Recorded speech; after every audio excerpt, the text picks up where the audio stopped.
Aral gölü, yəni dənizi üçün doğru xüsusiyyətləri müəyyən edin. 1. Qazaxıstan-Özbəkistan sərhədində yerləşir. Bəli, bu göl Qazaxıstan və Özbəkistanın ortaq gölüdür. 2. Avropa qitəsində yerləşir. Xeyr, Qazaxıstan və Özbəkistan Asiya qitəsində yerləşir. Axarsız göldür. Bəli, Aral gölü axarsız göldür. Suyundan suvarmada istifadə olunur. Xeyr, şorsulu göldür. Onun suyundan suvarmada istifadə oluna bilməz. Şorsuludur. Artıq qeyd etdik ki, göl şorsuludur. Dərinliyinə görə yalnız Baykaldan geri qalır. Xeyr,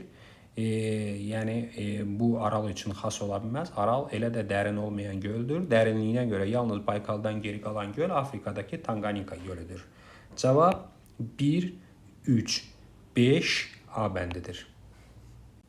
Cədvələ əsasən doğru olmayan sıraları müəyyən edin. Cədvəldə faydalı qazıntıların şərti işarəsi, adı və onun yatağının adının doğru sırasını bilməliyik və verilənlərdən doğru olmayan sıraları müəyyən etməliyik. Bir qızıl şərti işarəsi verilib, belə qarşısına da qızıl yazılıb, yatağın adı Qoşa, bəli Qoşa Gədəbəydədir. Qızılın şərti işarəsi uyğundur, burada doğru sıradır, lakin cavab deyir. 2 molibden, bəli bu molibdenin şərti işarəsidir, lakin şaxtaxtı yazılıb qarşısına, molibden yatağı Parağaçay və Diyaqçaydır, şaxtaxtı travertin yatağıdır. Deməli, ikinci sıra doğru olmayan sıradır, bizim isə cavabımızdır. 3-də mis yazılıb, mis şərti işarə uyğun gəlir, vejnəli mis yatağı deyir, qızıl yatağıdır. Deməli, 3-cü sırada doğru olmayan sıradır və bizim cavabımızdır.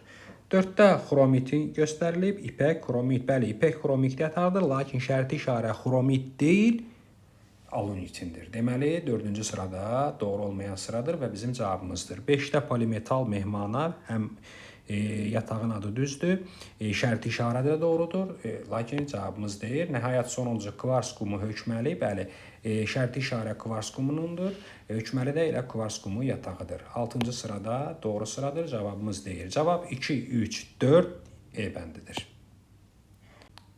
Skandinaviya yarımadasının sahillərini yuyan su hövzələrindən deyir. A. Şimal dənizi. Şimal dənizi Skandinaviyanın sahillərini yuyur, konkret Norveç sahillərini.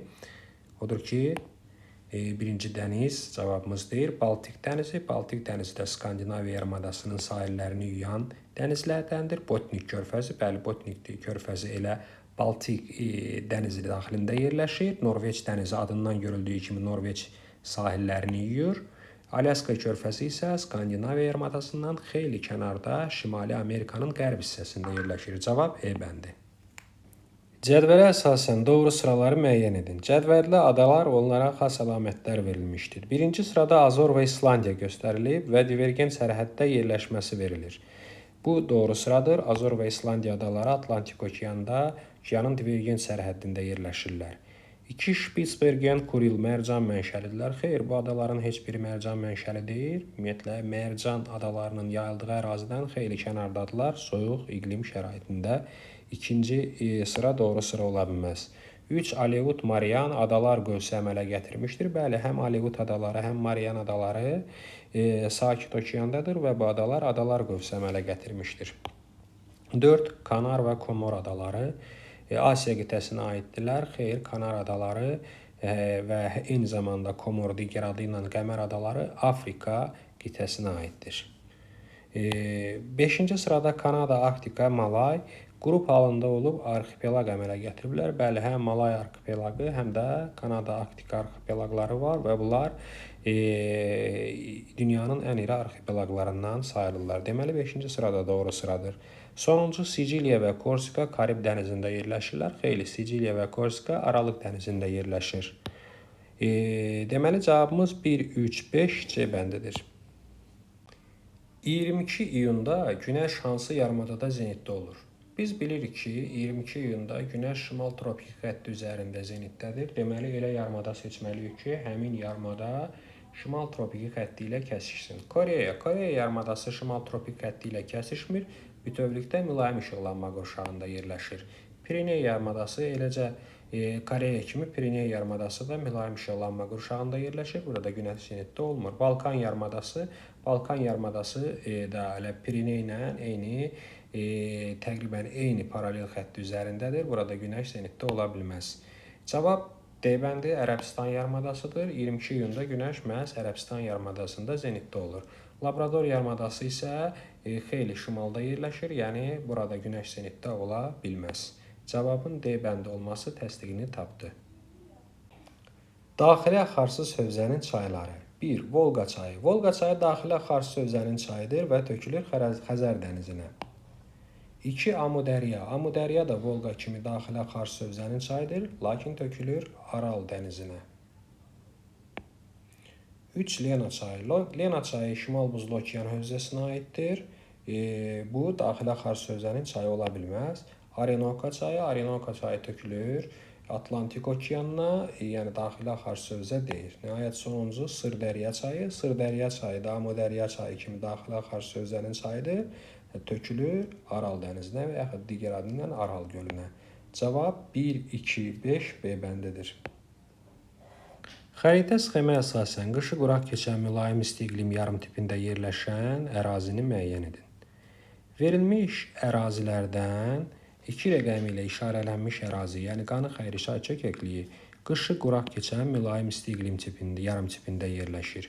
Digərlərinə gəldikdə isə 1 rəqəmi ilə işarələnən ərazi qışı quraq keçən soyuq iqlim tipində, 5 rəqəmi ilə işarələnən yayı quraq keçən mülayim isti iqlim tipində, 4 rəqəmi ilə işarələnən ərazi yağıntıları bərabər paylanan mülayim isti iqlim tipində, 3 rəqəmi ilə işarələnən ərazi isə qışı mülayim keçən yarımsəhra və quru çöl iqlimi tipində yerləşir. Deməli, cavab 2 rəqəmi ilə göstərilmiş B bəndidir. 75 dərəcə şərq uzunluğunda yerləşən Bişkek şəhəri ilə Bakı şəhəri arasındakı yerli vaxt fərqini hesablayın. Biz bilirik ki, Bakı şəhərinin coğrafi uzunluğu 50 dərəcə şərq uzunluğudur. Onda gəlin ilk olaraq şəhərlər arasındakı coğrafi uzunluq fərqini hesablayaq. Biz əgər 75-dən 50 çıxsaq 25 dərəcə edəcək. Biz 25 dərəcəni də vurmalıyıq 4-ə, çünki yer kürəsi 4 dəqiqə ərzində 1 dərəcə dönür. Bu da eləyəcək 100 dəqiqə. 100 dəqiqədə saatla ifadə olunsa 1 saat 40 dəqiqə edir. Cavab D bəndidir. Cədvələ əsasən doğru sıraları müəyyən edin. Biz Aralıq, Qara və Bering dənizlərinə aid olan və aid olmayan əlamətləri müəyyən etməliyik. 1. Daxili dənizdir. Aralıq dənizi daxili dənizdir. Burada uyğunluq gözlənilib. Qara dəniz də daxili dənizdir. Burada uyğunluq gözlənilib. Bering dənizi daxili dəniz deyil, kənar dənizdir. Burada da uyğunluq gözlənilib. Deməli, birinci sıra doğru sıradır. 2. 3 qitənin sahillərini yuyur. Aralıq dənizi 3 qitənin sahillərini yuyur. Burada uyğunluq gözlənilməyib, yəni aid olmayan xüsusiyyət kimi göstərilib. Deməli, bu səhvdir. Qara dəniz 3 qitənin sahillərini yuyan kimi göstərilib. Burada doğru deyil.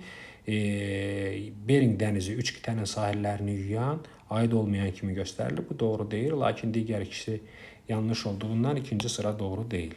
3. Sakit okeana aiddir. Aralıq dənizi Sakit okeana aid deyil.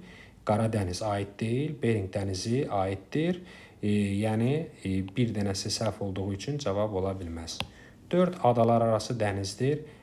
Aralıq dənizi, Qara dənizi adalar arası dənizdir. Dəniz deyil, burada da uyğunluq göstərilib. Adalar arası dəniz deyil. Bering dənizi də adalar arası dəniz deyil, kənar dənizdir. Burada uyğunluq yoxdur. Deməli, 4-cü sıra səhv sıradır.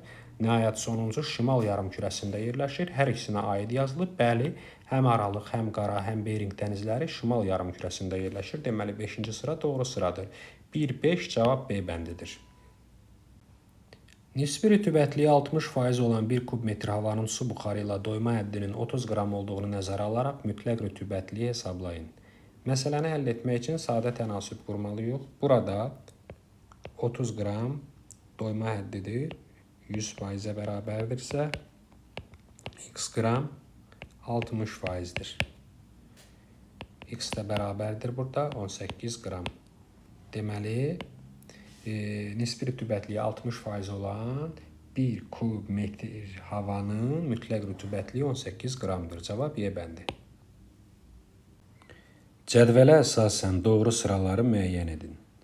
Biz cədvəldə dağlara uyğun gələn xüsusiyyətləri müəyyən etməliyik. 1. Kap dağları cavan qırışıq dağlardır. Bu səhvdir, çünki Kap dağları qədim faylı dağlardır. 2. Hammersli. Qədimdə baş vermiş tektonik hərəkətlər nəticəsində yaranmışdır. Bəli, Hammersli dağları Avstraliyanın qərb hissəsində yerləşir və bu dağlar qədimdə baş vermiş tektonik hərəkətlər nəticəsində yaranıb. 3. Atlas. Zəngin fosforit ehtiyatlarına malikdir. Bəli, Atlas dağlarında zəngin fosforit qurşağı formalaşmışdır. 4. Pamir. Qədim faylı dağlardır. Xeyr, səhv xüsusiyyət verilib. Pamir dağları cavan, qırışıq dağlardır. 5. Apalaç. Şimali Amerikanın ən nəhəng daş kömür hövzəsi buradadır. Bəli, doğrudur. Şimali Amerikada ən nəhəng daş kömür hövzəsi məhz Apalaç dağlarında yerləşir. Nəhayət sonuncu Altay dağları Cənubi Asiyada yerləşir. Xeyr, bu səhvdir. Altay dağları Mərkəzi Asiyada yerləşən qırışıq, faylı dağlardır. Cavab 2, 3, 5 C bəndidir. İtaliya və Fransa üçün xarakterik olan müvafiq yerli küləklər. Test tapşırığının doğru cavabı A bəndidir. Belə ki, Sirocco İtaliya üçün, Mistral isə Fransa üçün xarakterik olan yerli küləklərdir. Digər distraktorlara gəldikdə, Bora küləkləri Qara və Adriatik dəniz sahilləri üçün səciyyəvidir. Sarma Baykal gölü ətrafı üçün səciyyəvidir. Səmum və Xəmsin küləkləri Şimali Afrika və Ərəbistanda yayılmışdır. Tornado küləkləri isə Şimali Amerika materiki üçün səciyyəvi olan yerli siklonlardır. 3 yarımkürədə yerləşən və 4 okeanla əhatə olunan yeganə materik. Sadə test tapşırığıdır. Tapşırığın doğru cavabı Avrasiya materikidir. Belə ki, Avrasiya materiki cənub yarımkürəsindən başqa digər 3 yarımkürədə yerləşir və okeanların hamısı ilə əhatə olunur. Digərlərinə gəldikdə isə Cənubi Amerika 3 yarımkürədə yerləşsə də 2 okeanla əhatələnir. Avstraliya 2 okeanla əhatələnir, elə 2 yarımkürədə də yerləşir. Şimali Amerika 2 yarımkürədə yerləşir, 3 okeanla əhatə olunur. Antarktida 3 yarımkürədə yerləşir, 3 okeanla əhatə olunur. Cavabın D bəndi olması öz təsdiqini təkrardan tapdı. Hansı düzənlikdə orta illik yağıntı miqdarı daha çoxdur? Sadə tapşırıqdır. Tapşırığın doğru cavabı B bəndi Orinoco balığıdır. Belə ki, Orinoco balığı subekvatoriyalı iqlim qurşağında yerləşir. Burada yağıntıların miqdarı Mesopotamiya balığı, Turano balığı, Orta Sibir yaylası və Patagoniya yaylası ilə müqayisədə daha çoxdur. Murovdağ silsiləsi hansı xüsusiyyətinə görə Talış silsiləsindən fərqlənir? A. Buzlaq relyef formaları yayılmışdır. Bəli, Murovdağ silsiləsində nival buzlaq relyef formaları yayılmışdır. Çünki mütləq hündürlük burada 3000 metrdən artıqdır. Cavab A bəndidir. Digər distraktorlara da baxsaq, Kiçik Qafqaz qalxma zonasında yerləşir. Elə Talış silsiləsi də Kiçik Qafqaz qalxma tektonik zonasında yerləşir. Mütləq hündürlüyü 2000 metrdən çox olan zirvələrə malikdir. Talış dağlarında da 2000 metrdən hündür olan zirvələr mövcuddur. Cavan dağlardır. Hər iki dağlar cavan dağlardır. Soyuq iqlim tipinə malikdir. Talış dağlarında da Murovdağ kimi kiçik sahədə də olsa soyuq iqlim tipi yayılmışdır. Afrikada yerləşən göllərdən deyil. Tapşırığın doğru cavabı Maracaibo gölüdür. Maracaibo gölü Cənubi Amerikanın şimal hissəsində yerləşən laqun mənşəli göldür. Victoria, Nyasa, Tanganyika gölləri Afrikanın tektonik qırılma zonasındadır. Konkret Nyasa və Tanganyika tektonik qravəndə, Victoria isə tektonik əyilmə zonasında yerləşir. Çad isə materikin mərkəzi hissəsindəki eyni adlı çad çökəkliyində yerləşir. Cavab C bəndidir. Turşsu və Şırlan mineral bulaqları hansı silsilədə yerləşir? Cavab burada D bəndidir, Qarabağ silsiləsi. Belə ki, Turşsu və mineral bulaqları Qarabağ silsiləsində, konkret Şuşa, İnzibati rayonunun ərazisində yerləşir. Exolotdan okean çökəkliyinə göndərilmiş səs siqnalı 4,4 saniyə sonra geri qayıdıbsa, həmin çökəkliyin dərinliyini hesablayın. Tapşırığın sadə hesablama qaydası var. Biz bilirik ki, səsin suda yayılma sürəti 1 saniyədə 1500 metrdir. Onda biz 4,4'ü vursaq 1500 və edəcək 6600 metr. Burada səsin gedib qayıtmasından söhbət gedir. Biz bunun yalnız bir hissəsini götürməliyik ki, çökəkliyin dərinliyini tapaq. biz əgər 6600-ü 2-yə bölsək, edəcək 3300 metr. Deməli, exolotdan okean çökəkliyinə göndərilmiş səs siqnalı 4,4 saniyə sonra gedib qayıdıbsa, həmin çökəkliyin dərinliyi 3300 metr olar. Cavab A bəndi. Su, erozyon və akkumulyativ relyef formasını müəyyən edin. Tapşırığın doğru cavabı B bəndidir. Belə ki, gətirmə konusları su, erozyon və akkumulyativ relyef formalarındandır. Digərlərinə gəldikdə isə Trok dərəsi və Sirk ekzarasyon relyef forması, Barxan və Duyunlar isə Eol relyef formalarındandır. Padan ovalığı üçün hansı fikir doğru deyil? A. Avropada yerləşir. Padan ovalığı Avropada, İtaliyada yerləşir. Po çayının hövzəsində. Deməli, bu fikir cavab deyil. B. Akkumulyativ düzənlikdir. Bəli, Padan ovalığı akkumulyativ düzənlikdir. Po çayının çöküntülərindən formalaşmışdır. C. Geosinklinal sahədə yerləşir. Bəli, Padan ovalığı geosinklinal sahədə yerləşən ovalıqlardan biridir. D. Günəşin zenitdə olma prosesi baş vermir. Bəli, Avropada yerləşir. Mülayim işıqlanma qurşağındadır. Günəşin zenitdə olma prosesi burada baş verə bilməz. Nəhayət, sonuncu subekvatorial iqlim qurşağında yerləşir. Xeyr, subekvatorial iqlim qurşağında deyil, subtropik iqlim qurşağında yerləşir. Cavab E bəndi. Sakit və Atlantik okeanları birləşdirən coğrafi obyektlər. Test tapşırığının doğru cavabı B bəndidir. Belə ki, Drake boğazı Sakit və Atlantik okeanları cənub tərəfdən, Panama kanalı isə onun mərkəzi hissəsindən birləşdirir. Digərlərinə gəldikdə isə Bering boğazı Sakit və Şimal buzlu okeanları birləşdirir. Yenə Danimarka boğazı Şimal buzlu və Atlantik okeanları birləşdirir. Süveyş kanalı da məlumdur. Hind və Atlantik okean hövzələrini birləşdirir. Hörmüz boğazı yenə Hind okeanının daxilindədir. Malakka boğazı Hind və Sakit okeanları birləşdirir. Bas və Torres boğazları Sakit və Hind okeanlarını birləşdirir. Cavabın B bəndi olması bir daha təsdiqini tapdı. Müvafiq olaraq Mezozoy və Kaynozoy eralarının geoloji dövrlərini müəyyən edin. A. Antropogen Perm. Antropogen Kaynozoyundur. Burada müvafiqlik pozulub. Perm isə Paleozoyun. Jura və Ordovik. Jura Mezozoyundur. Ordovik isə Paleozoyun. Trias Paleogen. Trias Mezozoyundur. Paleogen isə Kaynozoyundur. Cavab C bəndə olmuş olur. Digər iki distraktora da baxaq. Neogen Silur. Burada Neogen Kaynozoyundur. Silur Paleozoyun. Müvafiqlik yoxdur. Təbaşir Mezozoyundur, doğrudur. Daş kömür antropogen, yəni Kaynozoyun deyil, Paleozoyundur. Uyğunluq pozulub burada. Cavabın C bəndə olması təsdiqini tapıb. Qara dənizin 5 litr suyunun buxarlandırılmasından 90 qram duz əldə edilmişdir. Bu dənizin orta duzluluğunu hesablayın. Sadə tənasüb quraq. Burada Qara dənizin 1 litr suyunun duzluluğunu X-lə işarə eləyək. 5 litrindən əldə olunub 90 qram duz. Biz buradan X-i tapsaq, 90 bölünsün 5 olacaq. X də bərabərdir 18 promil. Deməli, Qara dənizin orta duzluluğu 18 promildir.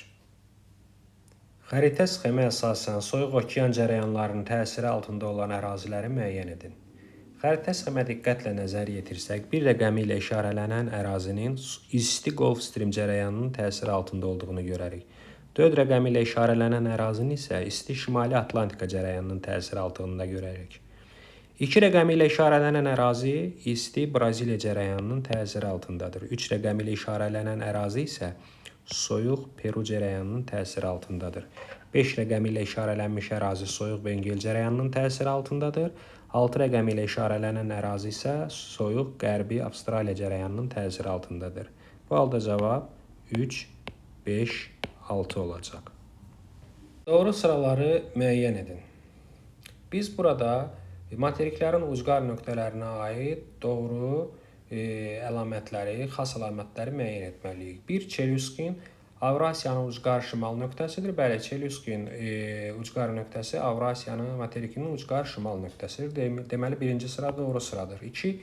iynə Şimali Amerikanın ucqar qərb nöqtəsidir. Xeyr, iynə burnu Şimali Amerikanın deyil, Afrikanın ucqar cənub nöqtəsidir. Ras xəfun subtropik iqlim qurşağında yerləşir. Xeyr, ras xəfun Afrikada şərq ucqar nöqtədir, subtropik iqlim qurşağı deyil, subekvatorial iqlim qurşağında yerləşir. 4. Byron Avstraliyanın şərq ucqar nöqtəsidir. Bəli, Byron burnu Avstraliyanın şərq ucqar nöqtəsidir. Deməli, 4-cü sıra doğrudur. Frauert Magellan boğazı sahilində yerləşir. Bəli, Frauert burnu Cənubi Amerikanın ucqar cənub nöqtəsidir və Magellan boğazı sahilində yerləşir. Boğazın dan cənub hissədə isə məşhur Odlu torpaq adası yerləşir. Tapşırığın doğru cavabı 1, 4 və 5 olacaq. Sxemə əsasən A nöqtəsində havanın temperaturunun -2,3 dərəcə Selsi, B-də isə -9,5 dərəcə Selsi olduğunu bilərək kəsmə yüksəkliyinin neçə metr olduğunu hesablayın. Əvvəlcə gəlin nöqtələr arasındakı temperatur fərqini hesablayaq. Biz -9,5 dərəcə Selsidən çıxsaq, -2,3 dərəcə Selsi edəcək -7,2 dərəcə Selsi. -7,2 dərəcə Selsi deməli nöqtələr arasında elə 7,2 dərəcə Selsi temperatur fərqi var. Bunun neçə metr hündürlüyə uyğun gəldiyini hesablamaq üçün tənasüb quraq. 1000 metrdə temperatur 6 dərəcə Selsi dəyişirsə, x metrdə 7,2 dərəcə Selsi olacaq. Buradan da x bərabərdir 1200 metr. Deməli, nöqtələr arasındakı hündürlük fərqi 1200 metrdir. Kəsmə yüksəkliyini tapmaq üçün horizontallar arası fərqə bölməliyik. 1, 2, 3, 4. Biz 1200-ü 4-ə bölsək, kəsmə yüksəkliyinin 300 metr olduğunu tapmış olaraq. Cavab 300 metr. Uyğunluğu müəyyən edin. Biz burada yarımadalara uyğun gələn əlamətləri qruplaşdırmalıyıq. A. Mərmərə dənizi, Bosfor və Dardanel boğazları onu Balkan yarımadasından ayırır. Bu kiçik Asiya yarımadasına xasdır. Deməli, 1-ə A uyğundur. Cənubi Amerika materikində yerləşir. Verilmiş yarımadalardan heç biri Cənubi Amerika materikində yerləşmir. Deməli, B işlənməyən cavabdır. Fəaliyyətdə olan vulkanlar mövcuddur. Bu, Kamçatkaya aiddir. Deməli, 2-yə C uyğundur. Sahilləri iki okeanın suları ilə yuyulur. Verilmiş yarımadalardan heç birinin sahilləri iki okeanın suları ilə yuyulmur. Deməli, D bəndi də işlənməyən cavabdır. Afrika materikində yerləşir. Somali yarımadası Afrika materikində yerləşən yarımadalardandır. 3-ə də E uyğun gələcək. Cavab 1-ə A, 2-yə C, 3-ə E şəklindədir. Coğrafi uzunluğu 80 dərəcə qərb uzunluğu olan okean sahilindəki A məntəqəsindən hərəkətə başlayan səyyah şərq istiqamətində hərəkət edərək uca dağları aşmış və müəyyən müddət sonra B məntəqəsinə çatmışdır. Ona məlum idi ki, hərəkət etdiyi coğrafi enlikdə il ərzində gecə və gündüzün uzunluğu bərabər olur.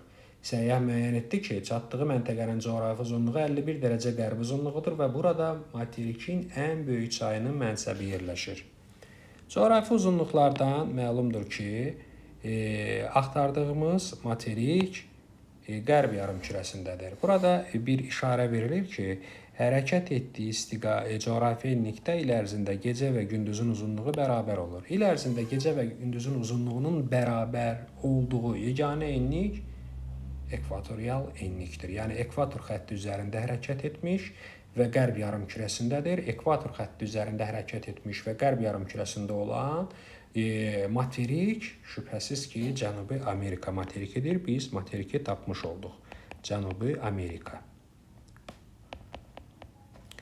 Bizdən tələb olunur ki, A və B məntəqələri hansı okeanın sahilində yerləşirlər? Əgər Cənubi Amerika materikində 80 dərəcə qərb uzunluğundan hərəkətə başlayıbsa, A məntəqəsi Sakit okeanın sahilində yerləşir. Və çatıb 51 dərəcə qərb uzunluğu şərqə doğru hərəkət edib, deməli, o Atlantik okean sahilinə çatmışdır.